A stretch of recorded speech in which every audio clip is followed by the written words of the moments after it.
Mapagpalang araw po mga ka-fans. Nandito po tayo ngayon sa phase 8. Yes, ayan. Kasi po tayo. Tayo po ay magmi-mission. Hahanap po tayo ng isang mapalad na ka-fams na mapagkakaloban po natin ng tulong. Oops, umaambo na naman mga ka-fams. Naku po. Pero di bali po, may dala po kaming kapote. Pinagandaan po namin to. Pero habang hindi pa po umuulan, sugod tayo at mag-mission. Sugod mga kapatid! Masaya na po sila. Katatapos na lang din mag-dental nung mga nakaraan. At ngayon okay na po sila. Kamusta ang smile? Pakita! Eee!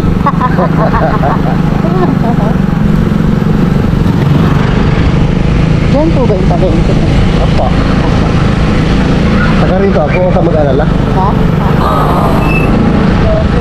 Hindi tayo maliligaw. Ayan, samahan niyo po kami muli sa aming pag-mission. Sama-sama tayo. Yes! Sama-sama tayo. At salamat sa tulong ng Diyos sa bibigay sa atin ng pagkakataon na makapag-mission po tayo. Makapunta sa iba't ibang lugar. At sa tulong po ni Power, syempre, na hindi nagsasawa na magpalakas palagi at ayusin ang kondisyon. Thank you, Power!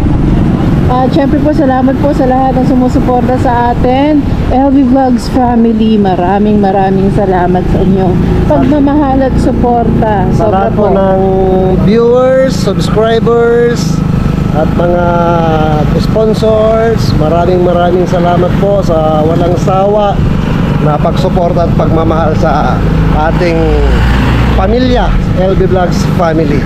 Yes po. Suportahan nyo po at kami rin po ay hindi magsasawa na magkaloob po ng pagmamahal sa ating mga kababayan. Sa awa at tulong ng Diyos, maliit man o malaki. At susuportan nyo po mga kapams. Maraming salamat po. Mahal po namin kayo. Kaya po. See you later mga kapams. Maraming salamat po ulit sa pagtitiwala na gamitin kaming kasangkapan at daluyan ng pagmamahal para sa ating mga kapwa. Yes. Na mas higit na nangangailangan mga kapams. Maraming salamat po. Walang katapusang pagpapasalamat. Thank you. Samahan niyo po kami. Mama. Sa panibagong araw, samahan niyo po kami mga kapams. Ayan, ang dilim po ng langit mga kapams. Langit ba yan? Yes. Buti ka pa, alam mo ang langit no? Wala. Si Bunbun oh. Wow! Hala ka. Hira, batang to. Babaan natin mga kapam. Nakita po natin sa daan si Bonbon. Ano oras ka pa nagsimula? Ganda? Ha? Marami na? Wala pa? Wala pa? One. Matumal? Pauwi ka na ba? Hindi pa? Dito, mamaya. Kamusta ka na? Ano? Okay lang po. Dito tayo sa gilid lab. Ay ano, Bon? Sa bubong ano be? Dito tayo? Umaambo na? Papatong ako? Ayan. Bonbon, kamusta ka na? Okay lang po. Tagal din tayo hindi nagkita Kasi alam namin busy ka mag-aaral. Tapos naghahanap buhay ka pa. Wala yung pasok ngayon? Negosyo niya po mga kapams. Bukas pa ang pasok niya? Bakit? Bakit walang pasok? May bagyo po. Ay, sa ulan no? Walang pasok pero nakakapaglako pa rin sa Bunbun. Mula nung nagsimula kang mag-eskwela, naggaganito ka pa rin, nagtitinda ka pa rin, araw-araw? Wala kang pahinga? Anong oras bang pasok mo sa school? Umaga. Madalang araw. Hanggang anong oras? Kahit 12. 12? Tapos maglalako ka. Bisipag naman ng batang ito. Mga kapams, ito yung bata na tinako ang responsibilidad ng isang ama. 11 years old. Kung tutuusin, siya na po bubuhay sa pamilya nila. May dumi dyan. Dito talaga. Anong trabaho ni mama mo ngayon? Wala. Kumukuha ng basahan sa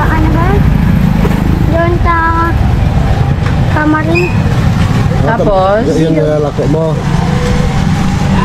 Yun po yung aking binibunbun mga kapamilya. Magkano ang ano mo ngayon, pinuhunan mo ngayong araw? Wala pa. Hindi, magkano ang Hindi, pinuhunan? natira ko yan. Ha? Tira. Magkano lahat to? Sa puhunan lang, magkano kuha ng nanay mo? Kaitan ko. 500. Tapos, pagka nabenta mo lahat, magkano lahat? Hindi mo alam? Ganun pa rin, 125, apat? Kapag ka umuulan ng malakas, ano ang pananggalang mo sa ulan? Payong lang? Wala kang kapote? Eh, di ba saka din? Hindi. Paano nangyari? Sumisilong ka muna? Okay. Saan ka kumakain ng tanghalian? Bye. Oo, sabay umuwi na. ka. Ay, galing sa eskwelahan eh. Oo, galing eskwela na. Hindi ka Kain na muna. dumadaan sa karinderya na kaibigan mo. Dati nung wala siyang pasok, maaga pa lang kasi umalis na siya sa bahay. Kaya abuti ng tanghali doon sa may karinderya na nagpapakain sa kanya sa tanghali. Ito ngayon, nagpapasok siya. Tanghali na siya nakakauwi sa bahay. Kaya kumakain muna siya bago maglako. Kasi ko, matamaan mo yung dumila nung kumalas eh. Namiss mo kami? Hinintay mo ba kaming makita uli? Eh, ba't di ka pumupunta sa bahay? May tao doon, dumadaan. Kailan? Wala ka. Ang ina, talon. Lagi tayong wala Umalis na kami. Oo. Nagmi-mission kasi kami, be. Namiss mo ang ate kuya. Gutom ka ngayon, kumain ka na. Kanin. Ang parang hirap talaga, hindi ko ma-imagine yung sipag mo eh. Nag-aaral ka tapos may mga assignment ka pa, nagagawa mo pa ba yun? Hindi, kahit full na. Ha? Full. Tinapos ko. Oh, hindi ka naman nahirapan? Kasi huminto ka ng 2 taon, lagay mo muna dito, bebe. Yung payong mo. Kung tutuusin siya na bumubuhay sa pamilya nila eh. Pakiramdam mo ba, ikaw ba ang tatay ng pamilya mo? Hindi naman. Sinong tumatay yung tatay? Si nanay pa rin. Pero feeling mo, ikaw ang bumubuhay sa pamilya niyo. Hindi ba mahirap? Anong pakiramdam mo na ilang taon mo nang ginagawa yan para sa pamilya? Pero masaya ka sa ginagawa mo. Pero mag-aaral ka ha, tuloy-tuloy, hindi ka na maghihinto.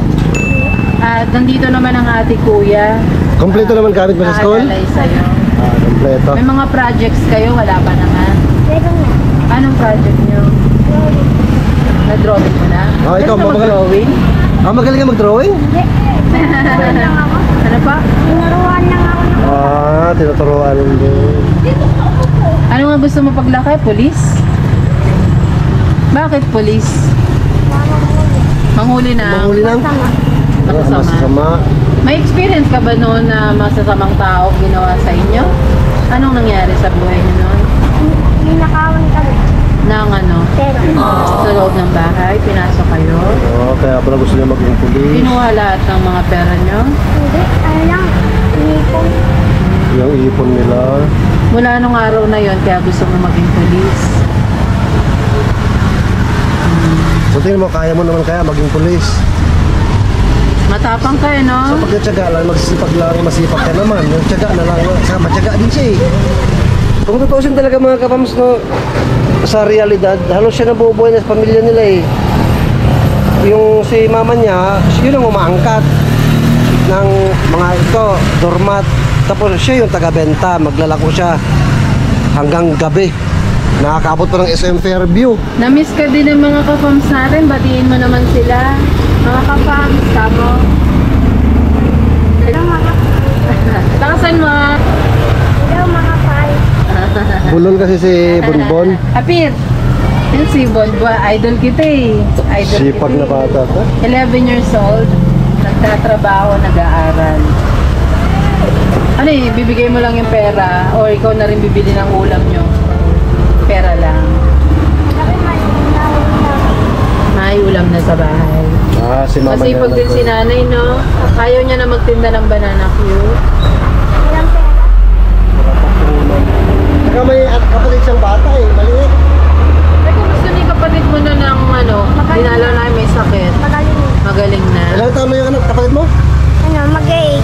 Mag 8 years old. Nagamit niyo namang magkapatid yung bag na binigay natin. Tirana. Ha? Tirana. Si Rana, yung sa'yo? Yung sa kapatid mo? Ano bang nilagay mo? Mabibigat. Oh. Libro. Libro. Siya may libro-libro na. Ibig sabihin, wala naman siyang bag, mga kapals. Yung sa'yo lang. Sige. Grabe, dami mo namang librong dinadala siguro. Hindi, dalawa lang. Tatlo ang gamit. Ba't nasira agad? Ang tibay nun, ang ganda nun. Ay, yung para ginagamit mo, iba na. Iba na. Nakabili ka na ng bago. Itong bago. Hindi na gamit. Binili din ni nanay. Okay.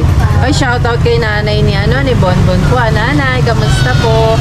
Salamat po sa pagbili ng bagong bag para kay Bonbon. Saan ka naiikot ngayon yan? May benta ka na? Magkano na? Kailangan pag umuwi ka mamaya, magkano ba dapat ang benta mo? Pag naubos ko. Hindi, matupad. Tumal no, umulan kasi. Pero, kung makakapunta ka siguro sa lugar na, syempre, baha. Kailangan nila ng basahan. Mga subdivision, maganda. Wala sa subdivision yun dito. No? Ikot ka pa ganon, phase 8. Anong sunod? Phase 1, ganon? Papuntang bakery. Mag-iingat ka ha.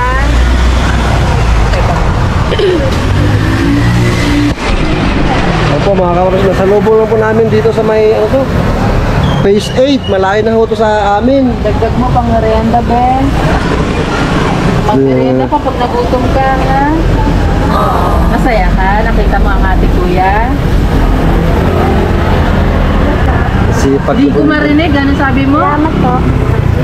Walang ano man. Pagkabit ka? Mag-ingat. Sige, ingat-ingat ka, Hindi ingat. ka binabalahin. Pag may oras ka, daan ka sa bahay. Mamaya. Mamaya. Kung may andun oras. kami. Tete. Alas 7. Ah, sige. Dumaan ka pag nandun kami, ha? Sige, ingat ka. Bye-bye. Bon! Bye-bye. Sipag na bata, no? Opo, masipag, sobra. Isa pong kahangahangang bata. Ang amin pong nakasama ngayong araw na to. Grabe.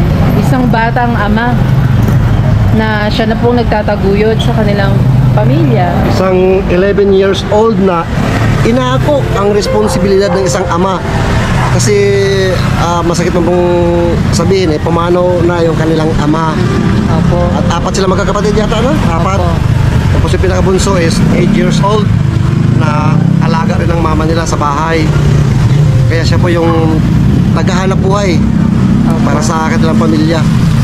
Napakabait pong bata, masipag. Wala talaga akong masabi. Hindi lang po siya matatas magsalita kasi bulol po sa pagkasalita. Kaya kung mapapansin niyo po, medyo di po masyadong nagsasalita si Bonbon. Yes po. Pero makikita nyo na po, napaka-polite niya pong makipag-usap. At laging nakasmile. Talaga pong napaka-masiyahin. Masayahin siya. Matyaga. Kaya yung bata. Mabait din po yung mama niya. Kaya nakakatuwang po yung bata, si Bonbon. Ayun, tulong-tulong sila magkakapatid sa mga ginagawa nila. Kaso nga lang si Bonbon yung pinaka kasi siya yung naglalako. Nag-iikot ng madurmat sa dito sa Bagong Silang hanggang Kasi SM. kabisado niya na yung lugar. Kamarin.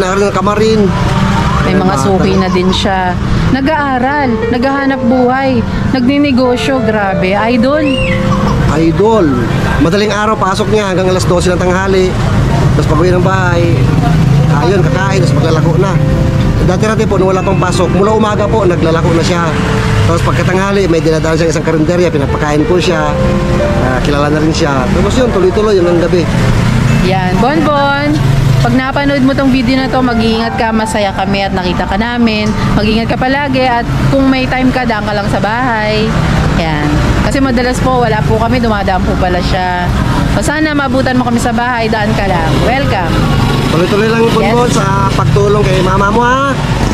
Walang ibang inaasahan si mama mo kundi ikaw at mga kapatid mo. Kaya napakalaking bagay na nagkaroon siya ng isang anak na katulad mo. Maraming salamat pong muli sa pagsama niyo sa amin mga ka-fam. Spread love araw-araw. Good vibes lang po araw-araw. Dito lang po yan Sa LV LV Vlogs Vlogs Family. Family. Bye-bye. God bless us all.